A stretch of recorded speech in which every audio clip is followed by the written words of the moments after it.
हमने माननीय उपराष्ट्रपति जी के साथ जाके, अपने राज्यपाल जी के साथ जाके राजा शंकर शाह जी और रघुनाथ शाह जी की प्रतिमा पर माल्यार्पण किया।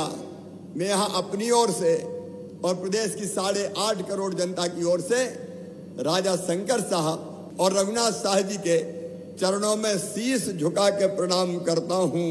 उनके बलिदान को आज पूरा प्रदेश याद कर रहा है। पूजे न गए शहीद, पूजे न गए शहीद, तो फिर ये मंत्र कौन अपनाएगा? तोपों के मुंह से कौन अकड़ छातियां अपनी लगाएगा? चूमेगा फंदे कौन, गोलियां कौन बख्श पे खाएगा? अपने हाथों अपने मस्तक फिर आगे कौन बढ़ाएगा? पूजे न गए शहीद, तो फिर ये बीज कहां से आएगा? धरती को माँ कहकर माटी माथे से कौन लगाएगा? जिन्होंने अपना सब कुछ दे दिया देश की स्वतंत्रता की खातिर, अंग्रेजों की गुलामी उन्हें स्वीकार नहीं की। 1857 के हमारे स्वतंत्रता संग्राम में वो पूरी ताकत के साथ जुड़ गए। गांव-गांव जाते थे, कमल रोटी का संदेश पहुंचाते थे और विद्रोह की चिंगारी भड़काते थे। अंग्रेजों को जब पता चला, आपको मैं आज बताना चाहता हूं, हम सब जानते हैं हमारे जनजातीय नायकों ने, राजा शंकर शाह, कुंवर रघुनाथ शाह, टंट्या मामा, भीमा नायक, बिरसा भगवान, एक नहीं ऐसे अनेक, जिन्होंने देश की आजादी के लिए अपना सब कुछ न्योछावर कर दिया। और उसके पहले चले जाएं तो हमारी मां रानी दुर्गावती, इसी अंचल में रानी अवंतीबाई, इसी अंचल में एक नहीं अनेकों क्रांतिकारी हुए जिन्होंने देश को आजाद कराने के लिए अपनी जिंदगी कुर्बान कर दी। आज उनको प्रणाम। पिछले साल मैंने कहा था कि शहीदों की चिताओं पर लगेंगे हर वर्ष मेले, वतन पर मरने वालों का यही बाकी निशान। और भाइयों, ये आजादी का 75वां वर्ष चल रहा है।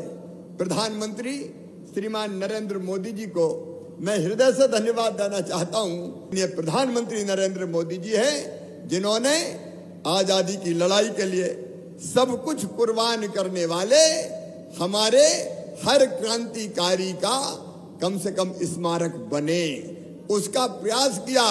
और हर एक का बलिदान दिवस हो या जन्म दिवस हो, धूमधाम के साथ मनाया जाए, ताकि आज की पीढ़ियां उनके बलिदान को याद कर सके। और इसलिए प्रधानमंत्री जी को मैं हृदय से धन्यवाद देता हूं। और आज मुझे बताते हुए प्रसन्नता है, पिछले साल इस कार्यक्रम में भारत के गृह मंत्री श्रीमान अमित शाह जी पधारे थे और तब हमने तय किया था राजा शंकर शाह और रघुनाथ शाह का स्मारक बनाया जाएगा।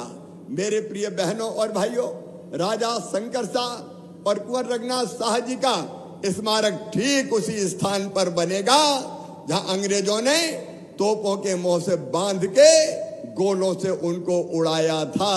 उनकी शहादत को याद करने के लिए भाई स्मारक बनाया जा रहा है और उसकी पूरी तैयारी हो गई। वो जमीन वन विभाग के पास थी, वन विभाग से हमने जमीन ले ली है।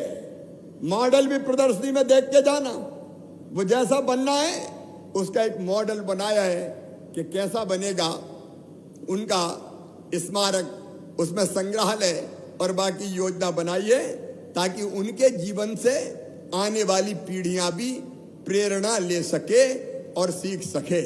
आजाद भारत में एक तरफ जहां प्रधानमंत्री नरेंद्र मोदी जी के नेतृत्व में एक वैभवशाली, गौरवशाली, संपन्न और समृद्ध भारत का निर्माण हो रहा है, वहीं दूसरी ओर समाज के हर वर्ग के कल्याण के काम में भी सरकार लगी कि छिंदवाड़ा विश्वविद्यालय का नाम राजा शंकर शाह विश्वविद्यालय किया जाए। आज मैं बताते हुए प्रसन्न हूं कि छिंदवाड़ा विश्वविद्यालय का नाम राजा शंकर शाह विश्वविद्यालय कर दिया गया है ताकि उनकी कुर्बानियों को याद रख के उनसे प्रेरणा ले सके। हम लोगों ने तय किया था हर साल 15 नवंबर को भगवान बिरसा मुंडा की जयंती को जनजातीय गौरव दिवस के रूप में मनाएंगे। मुझे खुशी है हमने यहाँ फैसला किया और बाद में भारत के प्रधानमंत्री हमारे श्रीमान नरेंद्र मोदी जी ने तय कर दिया 15 नवंबर बिरसा भगवान के जन्मदिन को जनजाति गौरव दिवस के रूप में पूरे हिंदुस्तान में मनाया जाएगा। ये दिन जनजाति गौरव के नाम हो गया है। और आज 18 सितंबर है। 15 नवंबर को फिर धूमधाम से पूरे मध्य प्रदेश में गांव-गांव में जनजाति गौरव दिवस मनाया जाएगा। और जनजाति कल्याण की और भी अनेकों योजनाएं जो हमने बनाई है उनको हम इम्प्लीमेंट करने का काम करेंगे। इस फैसले को भी हमने क्रियान्वित कर दिया है और यह भी तय कर दिया है 15 नवंबर को जनजाति गौरव दिवस मनाने के लिए सार्वजनिक छुट्टी होगी, सार्वजनिक अवकाश होगा, ताकि हम ऐसे कार्यक्रम में धूमधाम से भाग ले सकें। हमने तीसरी चीज तय की थी कि अब अगर किसी ने नियम विरुद्ध बिना लाइसेंस के निर्धारित ब्याज की दरों से ऊपर अगर किसी गरीब आदिवासी भाई को कर्जा दिया है तो वैसा कर्जा माफ कर दिया जाएगा।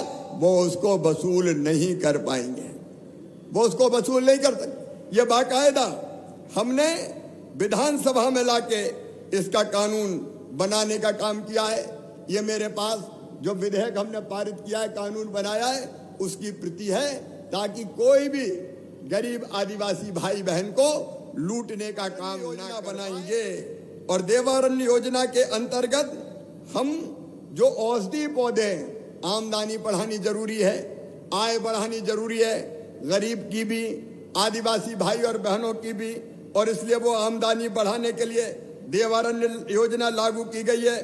अगले 3 सालों में 10,000 हेक्टेयर भूमि में हमारे आदिवासी भाई बहन औषधि पौधे लगाएंगे और वन समितियों के माध्यम से हमने 4,000 एकड़ में 3,83,284 औषधि पौधों का रोपण किया है। और हमारे आदिवासी किसान भाई 162 एकड़ भूमि पर स्टीविया, अकरकरा, सर्पगंधा, गिलोय किवंच जैसी खेती प्रारंभ कर रहे हैं। और इसको फिर संग्रहित करके और वनोपज को भी संग्रहण आप करते हैं, इकट्ठा आप करते हैं, उससे दवाइयां बनाने का काम भी किया जाएगा, जिससे रोजगार के अच्छे अवसर और मिले।